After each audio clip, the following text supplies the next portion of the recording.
আলহামদুলিল্লাহ, আল্লাহ তাআলার দরবারে শুকরিয়া যে আমরা হজের আজকে আনুষ্ঠানিকতা শুরু হয়েছে। তো দেশবাসীর জন্য আমরা এই মিনার ময়দান থেকে আমরা দোয়া করছি, এ বিষয়ে একটু বলবেন। আলহামদুলিল্লাহ, আল্লাহর অশেষ মেহেরবানি যে আমরা আল্লাহর পক্ষ থেকে তার খলিল ইব্রাহিম আলাইহিস সালাতু ওয়াস সালামের ঐতিহাসিক আহ্বান, আল্লাহর নির্দেশে তিনি যে আহ্বান রেখেছিলেন হজের জন্য, আল্লাহর পবিত্র ঘর বাইতুল্লাহ নগরীতে একত্রিত হওয়ার, সে আহ্বানে সাড়া দিয়ে সারা পৃথিবীর বিভিন্ন প্রান্ত থেকে প্রায় 20 লক্ষ আল্লাহর ঘরের মেহমান, যাদেরকে জুয়ুফুর রহমান বলা হয়, আল্লাহর মেহমান হিসাবে আমরা এখানে এই পবিত্র নগরী, পৃথিবীর প্রাচীনতম নগরীতে আমরা একত্রিত হয়েছি। এবং আজ 8ই জিলহজ, হজের 5 দিনব্যাপী কার্যক্রমের সূচনা হয়ে গেল এবং সেই সূচনা পর্বে আমরা এখন মিনার ময়দানে অবস্থান করছি।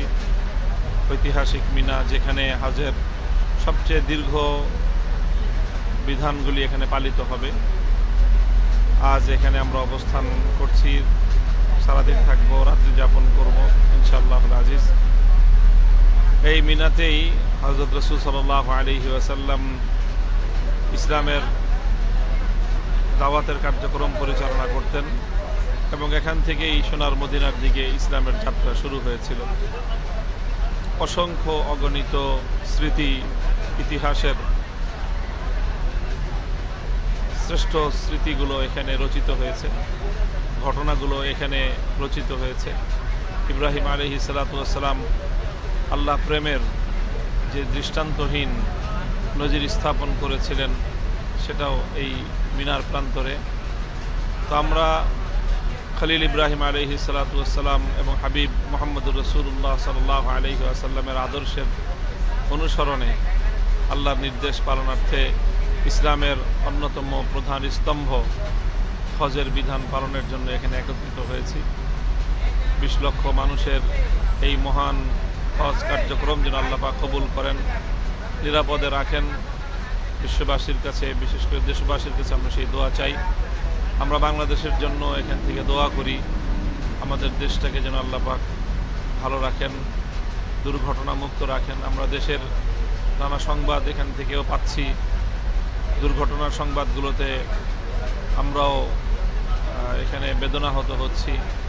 বিশেষ করে শিশু নির্যাতনের যেই ঘটনাগুলো অব্যাহতভাবে ঘটে চলছে বাংলাদেশে, এবং বিশেষ করে বাংলাদেশের পবিত্র ধর্মীয় শিক্ষাঙ্গন মাদ্রাসাগুলোতেও এই জাতীয় ঘটনার সংবাদ আসছে, যা একটি অশনি সংকেত বলে আমরা মনে করছি। তো আমরা দেশবাসীর কাছেও সতর্ক বার্তা, সচেতনতার বার্তা পৌঁছে দিতে চাই। সবাই সচেতন হন, অপরাধ বন্ধে সম্মিলিত উদ্যোগ গ্রহণ করুন এবং সেই সাথে সকলে মিলে আমরা আল্লাহ রাব্বুল আলামিনের কাছে দোয়া করি। এই হজের গুরুত্বপূর্ণ সময়ে আল্লাহর কাছে আমরা প্রার্থনা করব, দোয়া করব, আল্লাহ যেন উম্মাহকে হেফাজত করেন এবং উম্মার গুরুত্বপূর্ণ অংশ বাংলাদেশের মুসলিম সমাজকেও যেন আল্লাহ পাক যাবতীয় অনাচার, যাবতীয় দুর্ঘটনার হাত থেকে আল্লাহ যেন রক্ষা করেন।